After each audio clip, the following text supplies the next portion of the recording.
எல்லோருக்கும் வணக்கம். இன்னுமா இந்த உலகம் நம்மளை நம்பிக்கிட்டு இருக்கு அப்படின்ற மாதிரி இன்னைக்கு ரெண்டு விஷயங்கள். ஒன்று, இந்த நிஃப்டி என்பது இன்னைக்கு ஒரு 59 பாயிண்ட் ஏறி ட்ரேட் ஆகிட்டு இருக்கு. ஓப்பனிங் பேட்ஸ்மேனாகவே இறக்கி விட்டாலும் டக் அவுட்டு தான் ஆவா. இதில் லாஸ்ட் பேட்டிங் மட்டும் பிடிச்சி நம்ம டீமை காப்பாற்றி விட்டுற போகிறானா அப்படின்ற மாதிரி என்ன நடந்ததுன்னே தெரில. திடீர்னு நேற்று இந்த மாதத்துலேயே இது நடக்கலைங்க. இந்த மாதத்தில் தொடர்ந்து செல்லிங்கே தான். டிசம்பர் மாதத்தில் நேற்று தெரியாதனமாக ஏதாவது வாங்கிட்டாங்களா என்னன்றது தெரியல. FIs first time in December month 1171 கோடிக்கு வாங்கியிருக்காங்க. உங்களுக்கு தெரியாதுல்ல, பல பேர் நம்ம நினச்சிக்கிட்டு இருந்தோம் எஃப்ஐஎஸ் எல்லாம் எங்களுக்கு எதுக்கியா, எங்கள் டிஐஸே லட்சக்கணக்கில் பணத்தை போட்டுட்டு இருக்காங்க அப்படின்னு. ஆனால் அது என்ன நடந்தது அப்படின்னு பார்த்தீங்கன்னா, நம்ம டிஐஸ்னால நிஃப்டி 50 இண்டெக்ஸை மறுபடியும் புதிய உச்சங்களை எல்லாம் கொண்டு போய் டச் பண்ணுறதுக்கு அவங்களுடைய பணம் உதவி செஞ்சுது. அதே மாதிரி ரொம்பவுமே முன்னணியாக இருக்கக்கூடிய லார்ஜ் கேப் பல்வேறு பங்குகளில் புதிய உச்சம் என்பது தொடர உதவி செஞ்சுது. ஆனால் கிட்டத்தட்ட 2000-3000 ஸ்டாக்குகளையெல்லாம் அவங்களால காப்பாற்ற முடியல. எத்தனையோ பங்குகள் மிட் கேப் ஸ்மால் கேப் எல்லாம் கீழே உளுந்து கிடக்குது. ஒருவேளை லாபம் இல்லைன்னா, ஒருவேளை இன்னும் சரிஞ்சு கொண்டே போயிட்டு இருந்தா என்ன பண்ணுறது அப்படின்னு தெரியல. இது சம்பந்தமாக மீடியாக்களில் எப்படி தகவல்கள் இருக்குது அப்படின்னா, ஒருவேளை லாபம் இல்லைன்னா என்ன பண்ண முடியும், ஸ்டாக் மார்க்கெட்டில் அக்குமுலேஷன் ஃபேஸ் அப்படின்றது ஒன்று இருக்குது. தொடர்ந்து சேகரித்து வச்சு கொண்டே இருக்கக்கூடிய ஃபேஸ் என்பது இருக்குது. ஸோ அந்த ஃபேஸில் தான் இப்போ நாம் உட்காந்து கொண்டு இருக்கிறோம். இனி இன்னும் 2-3 வருஷத்துக்கு லாபம் இல்லைனாலும் என்ன பண்ண முடியும், சேகரிச்சுக்கிட்டு தான் உட்காந்துக்கிட்டு இருக்கணும். ஒரு உதாரணத்துக்கு மியூச்சுவல் ஃபண்டுகளில் எஸ்ஐபி போட்டுக்கிட்டு இருக்காங்க. அது உள்ளே வாங்கி வாங்கி உள்ள பணம் சேர்ந்து கொண்டே இருக்கிறது அப்படின்றதுக்கு பேர் தான் அக்குமுலேஷன் ஃபேஸ். அப்புறம் என்னைக்காவது ஒரு நாள் வெடிச்சு செதறினான்னா அப்புறம் வட்டி முதலுமா கலெக்ஷன் பண்ணாண்டா அப்படின்ற மாதிரி தான் ஆகும். நண்பர்களே, இதில் ஒரு நண்பர் ஒரு தகவல் ஒன்று போட்டிருந்தாரு. அதாவது ரயில்வே ரிலேட்டடான பங்குகளில் எது செக்டர் லீடர் அப்படின்னு தெரிஞ்சுக்கிறதுல நம்மளுக்கு கிடைக்கக்கூடிய தகவல்கள் என்பது நம்ம பார்த்துக்கணும். ஸோ அந்த வகையில் இந்த மாதிரி செக்டர் லீடரான ஒரு சில தகவல்லாம் படிச்சுக்கிட்டு இருந்தேன். அதில் இந்த ஆர்விஎன்எலுக்கு இத்தனை கோடிக்கு இன்னும் ஆர்டர் இருக்குது, இர்கான் இன்டர்நேஷ்னலுக்கு இவ்வளோ கோடி ஆர்டர் இருக்குது. அதற்கு அடுத்த கட்ட நடவடிக்கையாக அடுத்த கட்ட லெவலில் இந்த மிட் டேர்ம் பிளேயர்ஸில் இந்த பிஎம்எல், டிட்டாகர் ரயில் ரைட்ஸ் போன்ற உங்களுக்கெல்லாம் ஆர்டர் இருக்குது அப்படின்ற மாதிரி ஒரு தகவல் ஒன்று போட்டிருந்தாரு. சரி, நான் அதை பார்த்துக்கிட்டு சரி நான் அப்புறம் போய் செக் பண்ணிக்கிறேங்க. பட் தகவல் இந்த மாதிரி பிரித்து போட்டது ஒரு உபயோகம் அப்படின்ற மாதிரி இருந்தது. ஸோ எந்த ஒரு விஷயத்தையும் நீங்கள் போய் இந்த மாதிரி சர்ச் பண்ணி பார்த்துட்டு அதை இந்த மாதிரி கேட்டகரைஸ் பண்ணி நீங்கள் ஒரு இடத்துல நோட் பண்ணி வச்சுக்கிட்டிங்கன்னா எதிர்காலத்தில் உபயோகமாக இருக்கும். ஸோ எதாக இருந்தாலும் நீங்கள் போய் அதை செக் பண்ணி பார்க்கணும். இந்த சமயத்தில் ஐஜிஎல் ஷேர் அப்படின்றதுனுடைய டிவிடெண்ட் ஈல்டு என்ன, தற்போதைக்கு 2.15% இந்த டிவிடெண்ட் ஈல்டு என்பது காமிச்சிக்கிட்டு இருக்கு. சமீபத்தில் இந்த பங்கு இன்னைக்கு ஒரு 2% ஏறி இருக்கான். ஆனால் இந்த பங்கினுடைய விலை என்பது நல்லா தான் இருந்தால் 230 பக்கத்தில் இந்த வருஷத்தில் ட்ரேட் ஆகிட்டு இருந்தது தான். அதுக்கப்புறம் திடீர்னு ஒரு முறை 180 வந்துட்டு 230 போயிட்டு அப்படியே சுமாராக ஆடிக்கொண்டிருந்த இந்த இந்திரபிரஸ்தா கேஸ் திடீர்னு ஏதோ ஒரு காரணத்தினால சமீபத்தில் இந்த ஒரு 1.5 மாதத்தில் மறுபடியும் அவனுடைய பழைய ரேட்டு பாவம் 180 பக்கத்தில் விழுந்துடுச்சு. இனி இந்த பங்கினுடைய விலை எந்த பக்கம் மூவ் ஆகும் அப்படின்றது தெரியல. பட் தற்போதைக்கு இது ஒரு 2% டிவிடெண்ட் கொடுக்கக்கூடிய ஒரு பங்காக செய்திகள் இருக்கு. நண்பர்களே, ஐபிஓவை பொறுத்த வரைக்கும் ஒரே ஒரு நியூஸ் தான். கேஎஸ்ஹெச் இன்டர்நேஷனல் அப்படின்ற ஐபிஓ ஓப்பனாக இருக்குது. இந்த ஐபிஓனுடைய கிரே மார்க்கெட் ப்ரீமியம் ஒன்றுமே பெருசாக டிஸ்கவரபிலிட்டியே இல்லை. ஒரு டிரான்ஸ்பரண்ட்டாக இது எப்படி லிஸ்ட் ஆகும் அப்படின்ற ஒரு உத்தேச கணிப்பு என்பது இல்லை. அதனால் நான் அடுத்த மிக முக்கியமான ஒரு நியூஸுக்கு ஒன்று போகிறேன். இப்போ நிறைய பேர் புலம்பிக்கிட்டு இருப்பாங்க, சில ஸ்டாக்ஸ் 60 ஸ்டாக்ஸ் மட்டும் இல்லை, மொத்த போர்ட்ஃபோலியோவே சில பேர்லாம் 60% லாஸில் இருக்கும், 40% லாஸில் இருக்குன்னு சொல்கிறவங்களாம் இருக்காங்க. இந்த சமயத்தில் ஒரு நண்பர் சொல்கிறாரு, என்னுடைய லாஸ் 6% தான். உங்களுக்கு தோணும், அது எப்படி இவ்வளோ பெரிய கடும் சரிவில் அவருக்கு ஏதாவது ஒரு பங்குல 6% மேலே இது வரைக்கும் லாஸ் ஆனதே இல்லையே அப்படின்னா அது எப்படி அப்படின்னா, அவரே ஒரு காரணம் சொல்கிறார். அதாவது நான் இருக்கிறதுலையே நல்ல பங்குகளாக தான் நான் பார்த்து செலக்ட் பண்ணுவேன். அது மட்டும் இல்லாமல் எந்த ஒரு பங்குலையுமே இவர் அதிகமாக கான்சன்ட்ரேட் பண்ணல. 220 பங்குகளை எடுத்திருக்காரு அப்படின்னாலும் ஒவ்வொரு பங்குகளையும் 15,000 ரூபாய்க்கு மேலே அவர் எடுத்ததில்லை. அதனால் எந்த ஒரு பங்குனாலையும் அவருடைய போர்ட்ஃபோலியோவில் பெரிய அளவில் ஓட்டை போடவே முடியாது. அப்படின்றது அவரோட எக்ஸ்பீரியன்ஸாக இருக்குது. ஸ்டாக் மார்க்கெட்டில் வந்து ஆக்சுவலாக 5% ரூல் அப்படின்றது இருக்குது. அவர் இந்த ரூல் பேஸ் பண்ணி பண்ணாரா இல்லை எப்படி பண்ணாருன்னு தெரியல. பட் ஸ்டாக் மார்க்கெட்டில் 5% ரூல் என்ன அப்படின்னா, ஒரு போர்ட்ஃபோலியோவில் நீங்கள் எந்த ஒரு பங்கையும் 5%க்கு மேலே எக்ஸ்போஷர் எடுக்கக்கூடாது அப்படின்ற ஒரு இன்ஃபர்மேஷன். அது மட்டும் இல்லாமல் ஒரு ட்ரேடராக இருக்கும் பொழுது நீங்கள் ஒரு ட்ரேடு பண்ணும் பொழுது அது 5% அல்லது 2% அதுக்கு மேலே ஸ்டாப் லாஸ் என்பது வைக்கக்கூடாது. ஸோ பொசிஷன் சைஸ் என்பது கரெக்டாக ஃபாலோ பண்ணணும். பொசிஷன் சைஸ்னா என்ன?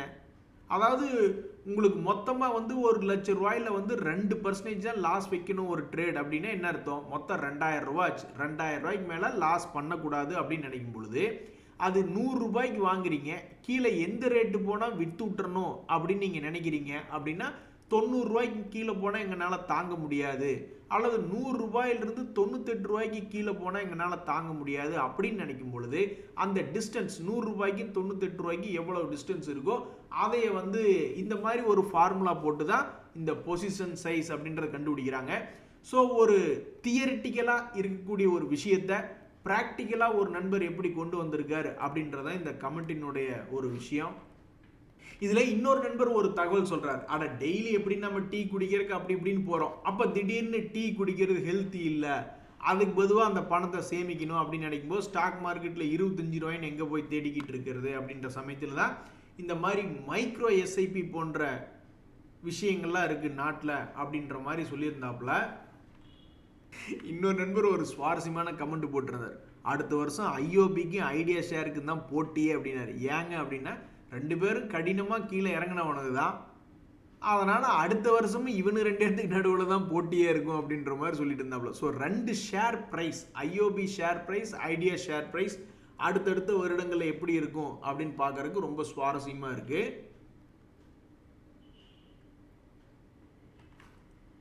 நண்பர்களே, நம்மளை ஏதாவது ஒரு வகையில் பயமுறுத்திக்கிட்டே தான் இருப்பாங்க. இப்போ திடீர்னு புதுசாக என்ன ஆரம்பிப்பாங்க, ஒரு 2-3 மாதம் முன்னாடி பேசிட்டு இருந்தாங்க, இப்போ மறுபடியும் வந்து ஆர்டிஃபிஷியல் இன்டெலிஜென்ஸில் அநியாயத்துக்கு எல்லாம் ரேட் ஏறிடுச்சு, அந்த கம்பெனியை அவ்வளவா சம்பாரிச்சிரும், ஸோ அதெல்லாம் வெட்டிச்சு செதற போகுது அப்படின்ற மாதிரி சொல்கிறாங்க.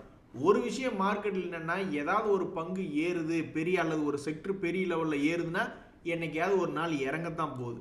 அதே மாதிரி இறங்கி கொண்டே இருக்கக்கூடிய செக்டர் திடீர்னு அவங்களுக்கு ஒரு பூம் அல்லது வேற மறுபடியும் ப்ராடக்ட் சைக்கிள் மாறி அவங்களுக்கு திடீர்னு ஒரு லாபம் வர ஆரம்பிச்சிருச்சுன்னு வச்சிங்களேன், திடீர்னு மார்க்கெட்டில் அவனுக்கு ஒரு டேர்ன் அரவுண்டு கிடைக்குதுன்னா கீழே இறங்கிட்டு இருக்கிறவன் மேல் நோக்கி வரும். அவ்வளவுதான் விஷயம். என்னைக்காவது ஏறுனா இறங்கத்தான் போகுது, இறங்கினா ஏறத்தான் போகுது. அதை போய் பெருசாக போட்டு நம்மளை பயமுறுத்தி ஏதாவது ஒன்று பண்ணிக்கிட்டே தான் இருக்காங்க. ஸோ சமீபத்தில் வந்து when will the artificial intelligence bubble first அப்படின்ற டிஸ்கஷன்லாம் போய்கிட்டு இருக்கு. மறுபடியும் அமெரிக்காவில் ஏதாவது ரெசன் ஏதாவது ஒன்று எடுத்து வச்சு கொண்டுவீங்க. நாங்களே 2025 பூரா கஷ்டப்பட்டுட்டு நீ மறுபடியும் 2026 செஞ்ச தப்பையே செய்யக்கூடாது, நல்லபடியாக நல்ல பங்குகள் எடுத்து வைக்கணும் அப்படின்ற மாதிரி நிறைய பேர் பிளான் போட்டுக்கிட்டு இருப்பாங்க. 2026 நம்மளை அசைச்சிக்கவே கூடாது, லாபம் மட்டுமே இருக்கணும் அப்படின்ற மாதிரி யோசிச்சுட்டு இருக்கிற நேரத்தில் இப்படி ஏதாவது ஒரு விஷயத்தை தூக்கி போட்டு பயமுறுத்திக்கிட்டு தான் இருப்பாங்க. ஸோ செஞ்ச தவறுகளையே மறுபடியும் ஸ்டாக் மார்க்கெட்டில் செய்யக்கூடாது. ஒரு உதாரணத்துக்கு இப்போ நம்ம இருக்கிறதுலே நல்ல பங்காக செலக்ட் பண்ணுறாங்கன்னு வச்சுங்க ஒருத்தர், ஆனால் அது எந்த இடத்துல செலக்ட் பண்ணுறாங்க அப்படின்றது ரொம்ப முக்கியம். கரெக்டாக அவனை பார்த்தாவே ஏதோ தடுமாறிக்கிட்டு இருக்கான், கீழே இறங்கிடுவானோ அப்படின்ற மாதிரியான ஒரு இடமா இருக்கக்கூடாது. அதே மாதிரி பணம் என்பது தொடர்ந்து எஸ்ஐபி முறையிலோ அல்லது வேறு ஏதாவது ஒரு வகையில் தொடர்ந்து பணத்தை போட்டு தான் ஒரு மாதிரி தப்பிச்சுக்க முடியும் அப்படின்ற ஒரு நிலைமை. ஸோ அது பண்ண முடியலன்னா கண்டிப்பாக அது ஒரு மிஸ்டேக் தான். மார்க்கெட்டுக்கு ஒரு குறிப்பிட்ட பணத்தை எடுத்துகிட்டு வர்றாங்க, ஃபெயிலியர் ஆகி வெளியே போயிடுறாங்க, 2 வருஷம் கழிச்சு மறுபடியும் ஒரு குறிப்பிட்ட பணத்தை மட்டும் எடுத்துகிட்டு வர்றாங்க, மறுபடியும் ஃபெயிலியர் ஆகி வெளியே போகிறாங்கன்னா அப்போ அது கண்டிப்பாக பணத்துக்கு மேலே பணம் போடலின்னா அது கும்பா குட்டி தான்.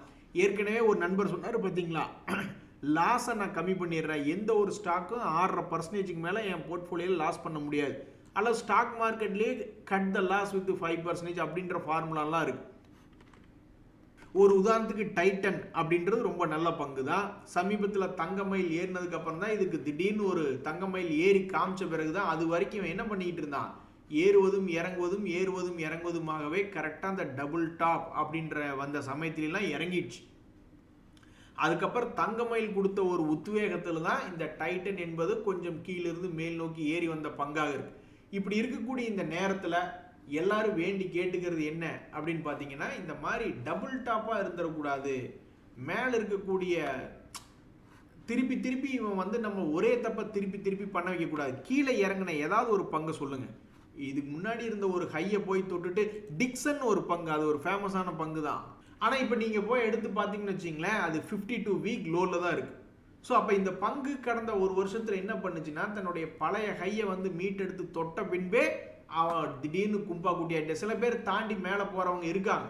பட் இருந்தாலும் இங்கே பார்த்தீங்களா, டிக்சன் எப்படி ஒரு அற்புதமான ஒரு டபுள் டாப் போட்டுட்டு கும்பா குட்டியாக மாறி நிற்கிறான். இனி அடுத்து இந்த பாயிண்ட்லேருந்து என்ன பண்ணுவான் அப்படின்றது தெரியாது. ஸோ ரொம்ப ஆக்டிவாக ஸ்டாக் மார்க்கெட்டை பார்த்துக்கிட்டே இருக்கணும். சில பேர் வந்து ஆற்றுல ஒரு கால் சேத்துல ஒரு கால்னு மாற்றி மாற்றி வச்சுக்கிட்டே இருப்பாங்க. அப்படின்னா என்ன அர்த்தம்? அது புல்லிஷ்னஸாக இருக்கும்போது சில ட்ரேடர்கள் என்டர் ஆவாங்க, புல்லிஷ்னஸ் விட்டு கீழே வருதுன்னா அதை விட்டு வெளியே வந்துடுவாங்க, அந்த மாதிரி பண்ணிக்கிட்டே இருப்பாங்க. அந்த மாதிரி ஏன் பண்ணுறாங்கன்னா, இந்த மாதிரி கீழே எதுவும் லாஸ் வந்துடக்கூடாது. பார்த்தீங்களா, இந்த டிக்சன் என்பது தன்னுடைய பழைய ஹையை தாண்டல.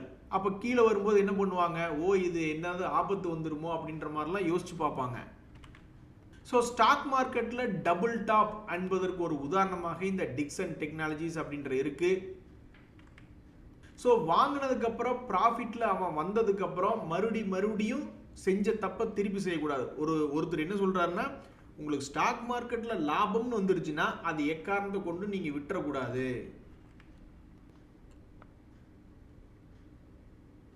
அதே மாதிரி சமீபத்தில் இந்த பதஞ்சலி ஃபுட்ஸ் பஞ்சாமிர்தம் ஆயிருமோ அப்படின்னு நிறைய பேர் பார்த்துக்கிட்டு இருந்தாங்க. ஆனால் அது என்னடான்னா ஏறிக்கிட்டே இருந்தான்.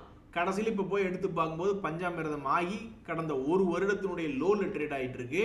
ஸோ ஸ்டாக் மார்க்கெட்டில் இறங்காத பங்குகள் அப்படின்னு எதுவுமே பெருசாக இல்லை. ஏதாவது ஒரு டைமில் இறங்குவான். மேபி ஒருத்தர் பார்க்குறப்ப அது ஏறிக்கொண்டே இருக்குது அப்படின்னா அந்த டைமில் ஏறிட்டு இருக்கான். அப்புறம் என்னைக்காவது ஒரு நாள் அவனை வச்சு செய்வாங்களா என்னன்றது தெரியாது.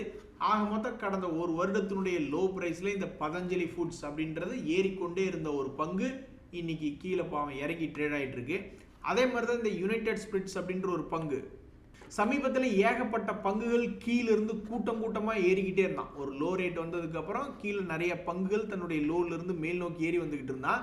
அப்போ கூட்டமாக இதுவும் வந்து 1300 ரூபா ரேஞ்சிலிருந்து 1450 ஒரு ஷேருக்கு 150 ரூபாய் பக்கம் ஏறிய பங்கு தான். ஆனால் கடந்த சில நாட்களாக இந்த பங்கு தற்போது ஒரு மாதத்தில் பார்க்கும்போது 1450 50 ரூபா பாவம் இறங்கி போச்சு. ஸோ ஒரு மாதத்தினுடைய லோவில் ட்ரேட் ஆகி கொண்டிருக்கக்கூடிய பங்குகளில் இந்த யுனைடெட் ஸ்பிரிட்ஸ் அப்படின்ற ஒரு பங்கு இருக்குது. நண்பர்களே, அதே மாதிரி ஸ்டாக் மார்க்கெட்டில் மாஸ் காட்டுறான்டா இவன் பாடுற பட்டாய் கலப்புறான் அப்படின்ற மாதிரி ஒரு பங்குனா இந்த அசோக் லைலாண்ட் அப்படின்ற ஒரு பங்கு தான். இவன் எந்த அளவுக்கு ஏறினான்னா, டாடா குரூப்பில் இறங்கி கொண்டிருந்த பல கம்பெனிகளை மேலே திருப்பி இவன் தான் ஏற்ற வச்சானோ அப்படின்ற ஒரு நம்பிக்கையை தரும் அளவுக்கு அந்த டாடா மோட்டரை பேசஞ்சர் ஏறவே இல்லை. ஆனால் இந்த கமர்ஷியல் வெஹிக்கிள் பார்த்தா மேல் நோக்கி ஏறிட்டே இருந்தது. அதுக்கு காரணம் இந்த அசோக் லைலாண்டாக இருக்குமோ? ஏன்னா அது இருக்கக்கூடிய செக்டரில் இந்த அசோக் லைலாண்டும் டாடா மோட்டர்ஸ் கமர்ஷியல் வெஹிக்கிள் இருக்கக்கூடிய செக்டரில் அசோக் லைலாண்டை விடவும் டாடா மோட்டர் கமர்ஷியல் வெஹிக்கிள் பெரிய கை. அப்போ அவன் ஏறும்போது நான் ஏற மாட்டேனா? நான் தாயா செக்டர் லீடர், அதை மறந்துட்டீங்களாயா? செக்டர் லீடரே நான் தாயா அப்படின்ற மாதிரி இந்த டாடா மோட்டர் கமர்ஷியல் வெஹிக்கிள் ஏறி வந்ததுக்கும் இந்த அசோக் லைலாண்ட் ஒரு காரணமோ அப்படின்ற அளவுக்கு பல ட்ரேடர்களை சிந்திக்க வச்ச பங்கு தான் இந்த அசோக் லைலாண்ட். அப்படி இருக்கக்கூடிய இந்த அசோக் லைலாண்ட் என்ற பங்கு இன்னைக்கு 3% என்பது ஏறி ஸ்டாக் மார்க்கெட்டினுடைய செய்தியில் வந்திருக்கு. இந்த மாதிரி நடக்கிறது அபூர்வம் தான் நண்பர்களே. நம்மளுக்கு நடக்காது, அது நடக்காது அப்படின்ற மாதிரி தான் பல பேர் தன்னுடைய மைண்ட் செட். அப்படியே நடந்தாலும் யாராவது வச்சிருக்கணும்ல. மே மாதத்துலேருந்து இப்போ வரைக்கும் எதுவுமே பண்ணாமல் இருந்தால் தான் இந்த வளர்ச்சியை அனுபவிக்க முடியும். அதே மாதிரி சமீபத்தில் ஐடி பங்குகள்லாம் திடீர்னு ஆக்டிவேட் ஆகி மேல் நோக்கி வர ஆரம்பிச்சிருந்தாங்க. அதுக்கு என்ன காரணம்னா, இந்த ரிசல்ட் வெளியானதுலேருந்தே யாரையும் அடிக்கல. நல்லா புரிஞ்சுங்க. அவன் ஏற்கனவே கீழே வந்த நிறைய ஐடி பங்குகள் தன்னுடைய 52 வீக் லோவோ அல்லது 6 மந்த் லோவையோ அந்த சப்போர்ட்டை உடைக்காமல் லேஸ் அப்படியே திரும்பி தான் ஆடிக்கிட்டு இருந்தாங்க இந்த ரிசல்ட் சீசனில். அதுக்கப்புறம் இப்போ டாலருக்கு எதிராக நம்முடைய ரூபாயினுடைய வீழ்ச்சி பயங்கரமாக குறைந்து விட்டதுனாலே அதனால் என்ன ஆச்சு அப்படின்னு பார்த்தீங்கன்னா, இன்ஃபோசிஸ் போன்ற பல்வேறு ஐடி கம்பெனியில் சமீபத்தில் சில வாரங்களில் ஆக்டிவாக ட்ரேட் ஆகிட்டு இருந்தது. ஸோ இதுதான் நடந்திருக்கு. ஐடி கம்பெனியில் ஏன் இப்படி திடீர்னு ஒரு விஷயம் நடந்ததுன்னா, இந்த குவார்ட்டர்லி ரிசல்ட் வந்த சமயத்தில் யாரும் பெருசாக தங்களுடைய லோவை உடச்சி கீழே போகல, கொஞ்சம் கொஞ்சமாக பில்டப் ஆகிட்டு இருந்தாங்க.